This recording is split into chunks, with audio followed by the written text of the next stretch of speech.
നമ്മുടെ ഈ ആയത്തിൻ്റെ വിശദീകരണത്തിൽ അതിപ്രധാനത്തിൽ നമ്മൾ മനസ്സിലാക്കേണ്ട ഒരു വിഷയമാണ്, തെറ്റുകൾക്കപ്പുറം പശ്ചാത്തപിക്കുമ്പോൾ തെറ്റുകൾ ചെയ്തവരെല്ലാം ഒരുപോലെയല്ല. നാടന്മാർ പറയുന്നത് പോലെ തെങ്ങിനും കവുങ്ങിനുമൊക്കെ ഒരേ തളപ്പ് പറ്റുകയില്ലല്ലോ. അതുപോലെയാണ് ചില വീഴ്ചകളെ സംബന്ധിച്ചിടത്തോളം ഇപ്പോൾ നമ്മൾ ചില ഉദാഹരണങ്ങളിൽ കേട്ടതുപോലെ ആദർശപരമായി, അഖീദപരമായി, സുന്നത്ത് പരമായി ഒക്കെയുള്ള വിഷയങ്ങളിൽ ബിദഈ ചിന്തകൾ കൊണ്ട് നടന്നവർ, അത് പ്രചരിപ്പിച്ചവർ, അതിൻ്റെ വാക്താക്കളായി അറിയപ്പെട്ടവർ, അവർ തൗബ ചെയ്യുമ്പോൾ, പശ്ചാത്തപിക്കുമ്പോൾ അവരുടേതൊരിക്കലും സ്വകാര്യമായ തെറ്റിൻ്റെ പശ്ചാത്താപമായി കൂടാ.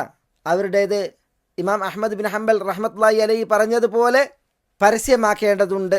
ലാ യഖ്ബലുല്ലാഹു ദാലിക മിൻഹു ഹത്താ യുദ്ഹിറ തൗബത വറുജൂഅ അൻ മഖാലതിഹി. താൻ പറഞ്ഞതിൽ നിന്നുള്ള മടക്കവും തൗബയും പരസ്യമാക്കുന്നത് വരെ അവനിൽ നിന്ന് അല്ലാഹു സുബ്ഹാനഹു വ തആല സ്വീകരിക്കുകയില്ല. ഞാൻ ഇന്നതൊക്കെ പറഞ്ഞിരുന്നു, ഞാൻ അല്ലാഹുവിലേക്ക് തൗബ ചെയ്തിരിക്കുന്നു, പറഞ്ഞതിൽ നിന്ന് മടങ്ങിയിരിക്കുന്നു, ഇതയാൾ പരസ്യമായി പറയണം.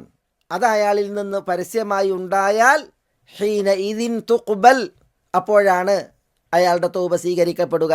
ഇമാം അഹ്മദ് അതിനെ തുടർന്നാണ് ഓതിയത് ഇല്ലല്ലദീന താബു വ അസ്ലഹു വ ബയ്യനു എന്ന് തുടങ്ങിയ നമ്മുടെ ഈ മഹൽ വചനം.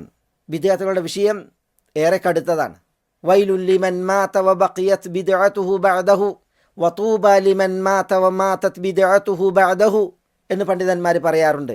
വൈലുൽ ലിമൻ മാത് വ ബഖിയത് ബിദ്അതുഹു ബഅദഹു, ഒരാൾ മരിച്ചു, അയാൾ ചെയ്ത ബിദ്അത്ത് അയാളുടെ കാലശേഷം ശേഷിക്കുന്നുവെങ്കിൽ അയാൾക്ക് നാശം.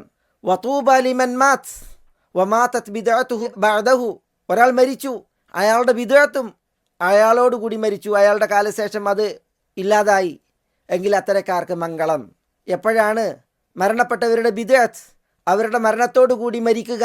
അവർ തൗബ ചെയ്യുമ്പോഴാണ്, അവർ പശ്ചാത്തപിക്കുമ്പോഴാണ്, അവർ ആളുകളെ നന്നാക്കുകയും ആളുകൾക്ക് വ്യക്തത വരുത്തുകയും ചെയ്താലാണ്.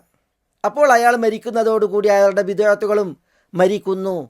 വതൂബാ ലിമൻ മാത വ മാതത് ബിദ്അതുഹു ബഅദഹു, അത്തരക്കാർക്കാണ് മംഗളം നേർന്നിട്ടുള്ളത് സച്ചരിതർ, മുൻഗാമികൾ.